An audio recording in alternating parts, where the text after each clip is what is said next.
Hello and welcome everyone. This is the first video of my impression series. My name is Brian Cooper. I am a sales consultant over at Ken Wilson Ford here in Canton, North Carolina.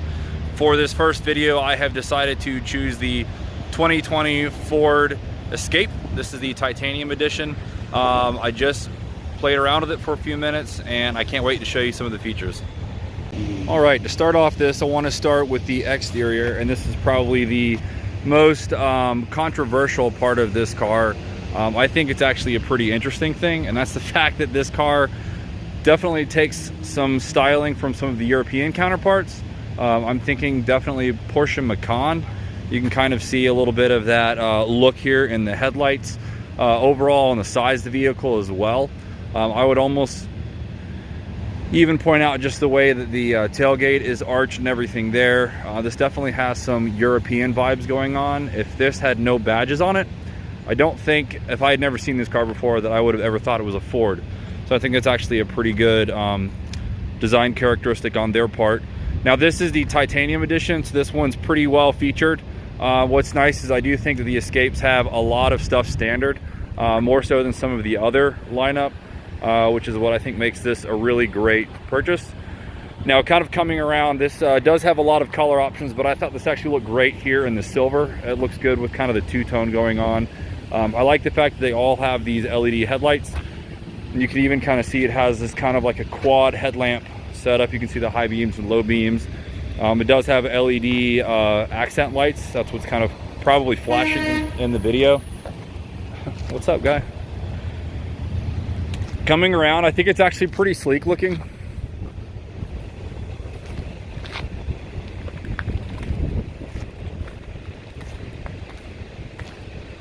It almost has a spoiler on the back. It's kind of built into the bodywork. I even like some of the accents where it kind of reminds me of almost like a sports car here, where it's got the cutouts. It's really just there for the reflectors. But if you really think about it, if you're thinking like a sporty car, it almost looks like it would be like an air duct, you know, kind of like venting out, or for air or something like that. What I thought was shocking is all of these have dual exhaust, which was a little surprising to me. You can see the satellite there, satellite antenna. Yeah, overall, I think this is a pretty good looking vehicle on the exterior. I do think where this vehicle comes alive is when we actually enter the vehicle. All right, let's get inside. Freezing out here. Whew. This wind is getting me. Alrighty, we are now inside the 2020 Escape. And honestly, the first impression that I had of this thing was, despite this being a small SUV, technically a crossover, this thing has a ton of room inside. I am 6'3", and there is nothing about this interior that feels cramped at all. And I'll get more into that here in a minute. But like most of these cars nowadays, this does have a keyless remote start here. I have the key fob here in my pocket. Another initial impressions is I actually do think there's a lot of really good kind of design elements going on here. You can see the wood trim here on the door card. Right here. Now this is only in the fronts, but at least with this black interior, this little accent of the brown wood, and that's actually carried through the dashboard, around the screen, and all the way under the other door. I think it's actually a nice little design touch. I've seen these cars have other color interiors with the leather, and they do look good. They have like a beige, kind of like a tan color, which looks good because it has black accents there as well. Coming around, this was the shock to me as well. This is a massive dual moonroof, and I'll go more into this here in a second. Like I said, this thing has plenty of room inside, and that's before you even open this thing up. Coming back around, I would say the only thing that's kind of maybe a downside of the interior is maybe just the fact that you have this potential blind spot right here. This is where all of the 360 controls are for all the driver safety features, such as the lane keep assist, the adaptive cruise control, some of that stuff. All the cameras or sensors are housed up in there. There's also some speakers and indicators and things that would speak to you if there's like an imminent crash. I like the overall design of the interior. Again, this is the platinum, so it's going to be one of the nicer models, but I think it's great. I think it's even just crazy how much room you have around your seat, if that makes any sense. Like when you just look over at this seat, normally I'm just used to seeing, especially even like a small SUV, everything is kind of like meshed up together. And here you have this massive gap between the seats and the door, which just kind of makes this interior feel even bigger than I was expecting. I'm way more excited about this car than I thought I would have been. I figured it was just a crossover, so it was going to be kind of a jack of all trades, master of none. But it's pretty close to being a master of all trades. Other things that I like about the kind of subtle design characteristics is I just think the overall angular design of certain things just meshes well. I really love these vents. I mean, it almost reminds me of something you might see again in a European, even to the point of potentially even like a Lamborghini or something like that. I think they've really kind of cued into some of that well. Again, just all the asymmetric stuff going on in here I think is really great. So now we're going to go into what I think is probably one of my favorite features. Maybe not favorite features, but biggest maybe oh wow moments was just turning the thing on. So the thing I want to pay attention to is you do have this, I believe it's an 8-inch screen here, which of course is touch enabled. Then you've got this massive, you can't see it because it's off pretty much, but you have this massive digital dashboard, digital cluster. And I mean, this is a 2020, so it should be kind of impressive, and it definitely is. So you can see once we turn it on, there's just some really nice animations going on here. So I know this doesn't translate well on video, but this screen here in the center is just an absolute beauty to look at. It is just such a quality screen. Like the color on it is great. I like the sharpness of everything. There's just a lot going on here. Let me see if I can cut it off again, kind of show you the animation here. It just has a really high quality display. Camera is never really going to pick it up, especially when shooting with a cell phone. But just watching this thing turn on and off and just kind of come to life and animate is just kind of a really impressive thing to look at, if you ask me. Now, what I think is also neat is these have a lot of cool features down here in the center console. So of course you do have this rotary dial here for your transmission selector, including a manual mode. And what I'll point out about that is there are paddles here on the steering wheel. They're actually in a good spot for your hands. I wasn't expecting that. I figured you might have to go to like a full sport model for that, but that's kind of nice to see here in the Platinum. You also have these buttons here, and this is where it almost reminds me of like a Land Rover or a Jeep or something that's more of like a dedicated off-road vehicle, and that's the buttons here for all of the driving modes. So these 4 buttons here definitely have a lot going on, and they're really easy to access. So this first button here, and I'm gonna be pressing this while watching things on the display, get that off there, is this controls the drive modes, and there are a bunch of drive modes on here. So obviously the vehicle usually defaults into normal mode.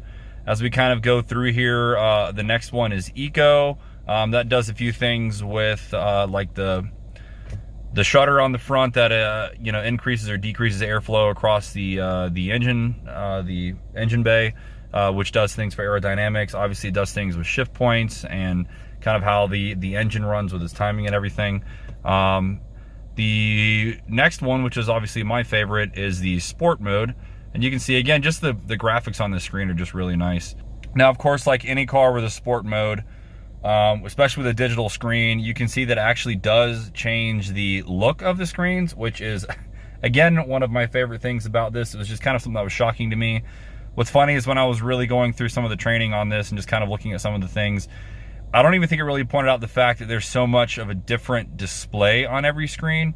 You can see we're kind of in the wet or the snow mode, and it kind of goes this kind of cold steel look to it. If we move that again into deep snow, that's obviously really soft stuff. This one's probably my favorite textured look. You can almost kind of see that there's just like really, it looks grainy. I mean, it almost looks like it's a low resolution screen, but when you're actually looking at it, everything is extremely sharp, and my camera is just probably not going to do this justice. But the numbers and text are extremely sharp, but they have this kind of grainy sand going on the gauge cluster, and I just think it's a nice little touch. So if we continue to cycle through this, we'll be back in the normal mode. Now what's nice is you can see it has all these other features like auto start stop. That's if you want to have the vehicle shut off after a certain amount of time when you're sitting at red lights, kind of conserves fuel. I love the fact that it's just an easy button. It's just right here on the center console. I've seen other cars that have that feature buried deep into the settings, and you've got to, you know, go through your steering wheel controls or through your center screen to kind of go through and adjust all that. You know, being able to just have it there on a button, I just think is really nice and handy. I mean, with this feature being in a car, it might as well just be easy to access. This is where you're gonna have this other button here right next to the drive modes is going to be your park assist. And I think this is pretty great. These have like a park assist 2.0, which means that it can actually steer and control acceleration and braking and shifting as well. Should be able to shift into reverse, shift into park when everything's done. And what's crazy is it even does several different types of parking spots. So of course, it can do your regular parallel parking. It can back into perpendicular parking. And what I think is also great for people that can't parallel park is it'll pull out of the spot for you, which is kind of a nice feature to see here. That was kind of cool. It's not a feature that I probably would use too much. I'm old school, but I do like the fact that it has it built in. And again, it's really easy to get to. And this is, of course, a fairly simple one. This is your parking sensors, your reverse sensors, things like that. Again, I just like how they're just so simple. Other stuff here is, of course, you have your electronic brake. Almost called it a hand brake. But, you know, that's how you turn the brake on and off. Now, going into the dashboard, you know, I kind of talked about this array of sensors up here. The fact that it has a bunch of things that it does. One thing that is really cool is, you know, you can easily go into the settings. You can then go into driver assistance. And I thought this was kind of I don't know, I was geeking out about this. So you can see it has all these different things. You've got your adaptive cruise control, lane keep assist, pre-collision assist. Obviously, you've got your rear view cameras, blind spot monitoring, cross traffic, which is awesome. That's for like backing up. You know, let's say, you know, you're in the mall parking lot or something, you can't see behind you. Driver alert, that's for somebody who's, you know, tired, sleepy, maybe kind of driving over the road. It kind of encourages you to take a break. And then of course, your traction control. So what's nice is every single one of these features has like a little demonstration. It's like tiny little Easter eggs built in. So let's just say adaptive cruise control. You want to see kind of how that works. You forget what's what. It has these really nice displays that kind of show you what's going on. Some of them are even animated. So if we go to lane keep assist, you can see it has this, you know, kind of interesting thing. It shows you how it's watching the lines kind of over here on this side. Pre-collision assist. I mean, it's just kind of neat. I mean, not everybody's going to buy these cars and remember exactly what every feature does. I've been spending most of the day doing some research on this thing, and it's even difficult for me. So what's nice is they have this built into the settings here where it's just super easy to access this stuff and, you know, even get an idea of what it is. And then obviously you can just easily change stuff. So if you want to have normal cruise control or adaptive, which I think adaptive cruise control is probably my favorite cruise control ever. And what's nice is most of these even have the stop and go capabilities. So, you know, even if you're in stop and go traffic, it'll slow down all the way to the stop, and then you can have it set to where it does continue, or you can take over, which I think is just really neat. I'm someone that has driven a lot, and I just love that kind of feature. My next car will definitely have that system in it. And just all these other driver aids is just really nice. And the fact that all these driver aids are standard in this car is, I think, one of the key features. I almost think that all cars should have that kind of stuff standard, but it's nice that it's in here. Now, this does have the larger screen, which makes all of this much easier to navigate. But I'm usually pretty harsh on these kind of touch screens and infotainment things. But what I like is this one's just really simple. There's not a whole lot going on. I like it does a lot, but it doesn't feel like it does a lot. You've got all your basic controls here, obviously all your satellite radio, things like that. All your Bluetooth connectivity. You've got all the Ford Sync stuff. So if you want to, you know, pair up with Apple CarPlay or Android Auto, you can do that here as well. There's different things you can have all your apps on there. So we'll just get out of that and go back into navigation. So again, just kind of going over the rest of the interior here. I just think it's really clean inside here. There's lots of little, you know, storage pockets and cup holders. I mean, this one's huge. I don't even know what you put in there. You could put like a Nalgene in there.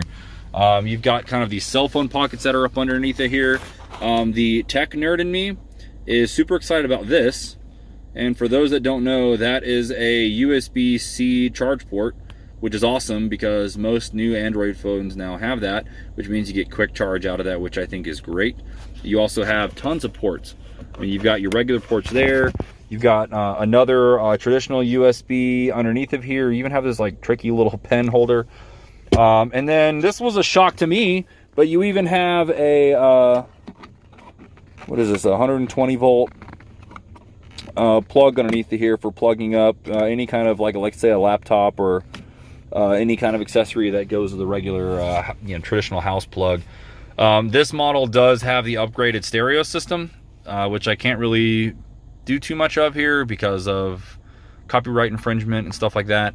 But just know that it sounds good. There's speakers literally everywhere in this thing, which is one of the main things they tout about it, is they like having all these speakers everywhere, so you get this kind of surround sound thing.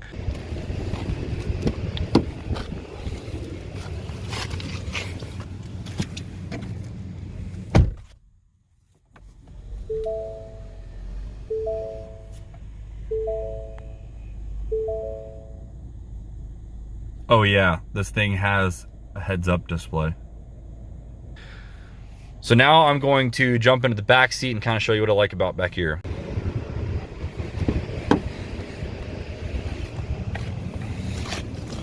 Alrighty, we are in the back seat of the 2020 Escape. Now, something I want to again point out, I am 6'3", and I have this driver's seat up here pretty far back. I think when I'm normally driving, I'd probably have the seat a little bit further forward. One thing that's always a big test for me with any kind of four-door car, especially an SUV, is how does somebody like me who's 6'3", fit into the car? And what was really shocking is as soon as I got in this thing, I had plenty of room. I think I love when cars are extremely smart, where they design the front seats to kind of accommodate for legs, if you will. Like you can kind of see as soon as I get in here, I mean, yes, technically I can make my legs rest against the seat, but what's nice is I still have, almost an inch in front of my knee, between my knee and the seat. And honestly, this is really comfortable. I mean, you can see this passenger front seat is a little farther forward. So if anybody who's not tall like me was ever sitting in front of me, yeah, this thing has plenty of room back here. I mean, this is way more room than I've ever had in an airplane in my life before. The seating position back here is really nice. I don't say you sit tall. You definitely have a little bit of a stadium seating effect where you sit a little bit, your butt sits a little bit higher than the front here. But again, it's just tons of room. Again, here I am in the back seat, and again, just to kind of show you how much room there is for somebody tall like me, this has got plenty of space back here. I feel actually really comfortable. And something that was even shocking to me is this. Yes, folks, that is a sliding rear seat, and it also has a recline feature. So both sides of the seats do have the ability to lean back and lean forward. Obviously, that same handle will completely lay the seat flat for storage reasons. But again, there's just tiny little details everywhere in this thing that shocked me when I got in it. Now, I don't know who would really need to have the seat farther forward, except for maybe having luggage stuff if you needed to fit. Maybe you've got kids in the back and you've got more luggage in the back and you want to move things forward. I mean, you can see, like, I'm sitting behind the passenger seat. If I move the seat all the way forward, we just opened up, what is that, 9 inches, 6 to 9 inches of additional storage space.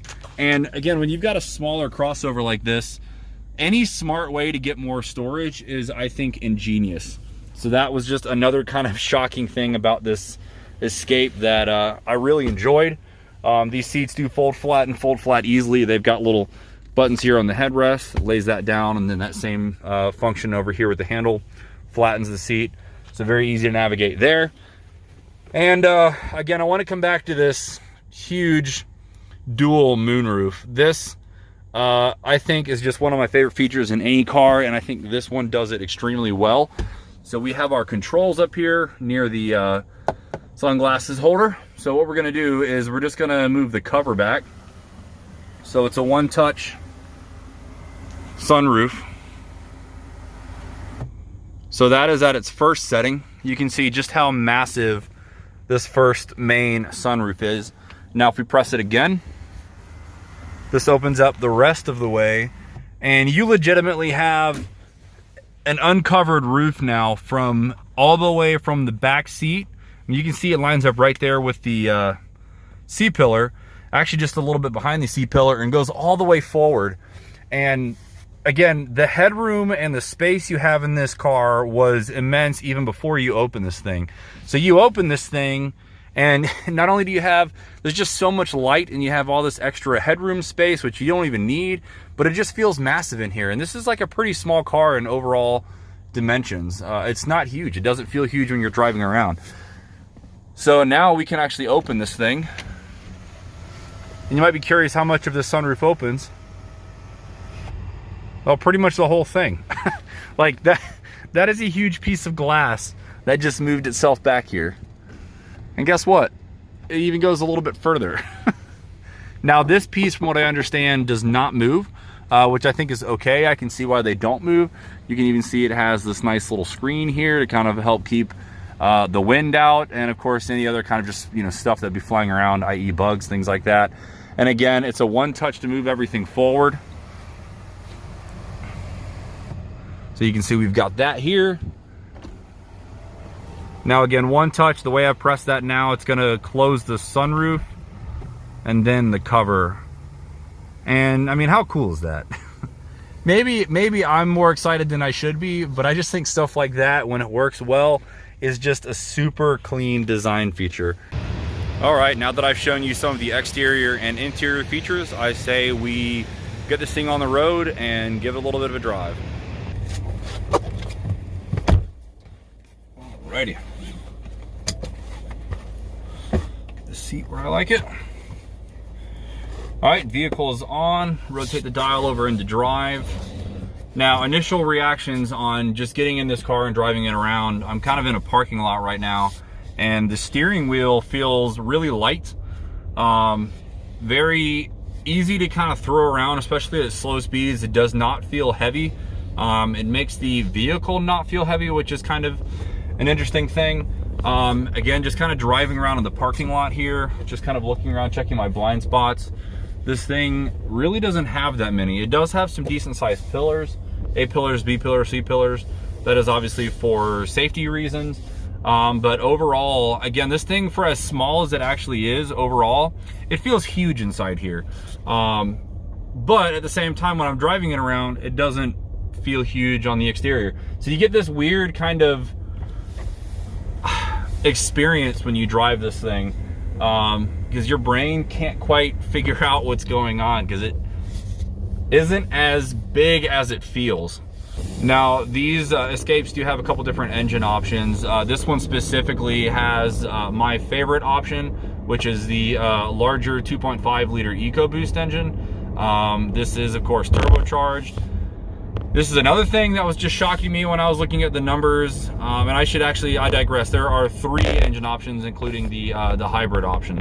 But my favorite personally is the EcoBoost. It makes like 250 horsepower and 280 foot-pounds of torque. That's pretty good, especially out of a crossover that's not huge. Now, driving this thing around, it actually drives pretty smoothly.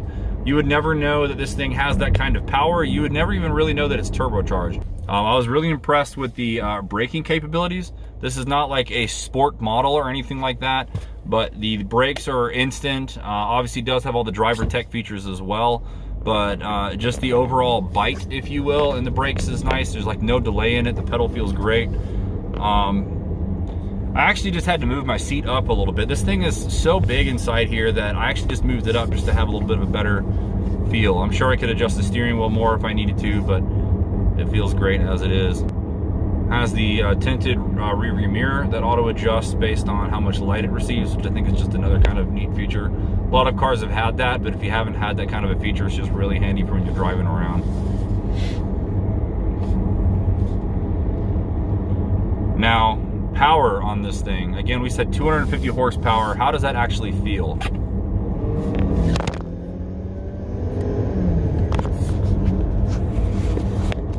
Yeah, I would say it. Yeah, I'd say it moves pretty good. You're not gonna win a ton of drag races with it, but man, it definitely feels like it knows what it's doing. Just an overall really impressive package. I was you know, this is a huge leap up from the previous Ford Escapes. And there was nothing wrong with the previous Ford Escapes, but this is just such a huge advancement. The styling is massively improved, both in the exterior and the interior. The tech is ridiculous. It's dripping in technology, but not overly complicated where I don't think people would have, you know, an easy time figuring it out. It has all these standard safety features, which, you know, unfortunately we live in a world where people can't put their phones down, but it's just nice to have all that stuff standard. You're not having to pay extra. I mean, sure, you can get some extra phone connectivity stuff with Sync 3 and things like that, but to have all that safety stuff standard, I think is just awesome. The overall dimensions of this crossover, I think, are perfect. You know, there's bigger SUVs, there's smaller crossovers. I think this one actually fits that space in between the two extremely well. I think the interior design is really nice. It's very stylized, but also very classic at the same time. Like, it's not a interior design that's going to get old or feel old after a while. The overall build materials are pretty decent. Everything that you touch is premium. It's got like a leather wrapping here on the steering wheel, the center console. Obviously this has the leather seat option. I'm just really impressed with this car as a whole. Well, that is the conclusion of my first impressions of the 2020 Ford Escape. If you made it all the way to the end, I definitely appreciate your time watching this. There's a lot of stuff I know that I missed. There's a ton of stuff with more technology, with connectivity, with features such as using your foot to open the rear hatch. There's all kinds of little things that I know that I missed. This would be like a 40-minute long video if I went over everything. So again, I'd love to hear from you. I'd love to hear what you liked, what you'd maybe like to hear more. And of course, if you'd like to come and test drive this vehicle, feel free to stop by Ken Wilson Ford, Canton, North Carolina. Thanks and have a great day.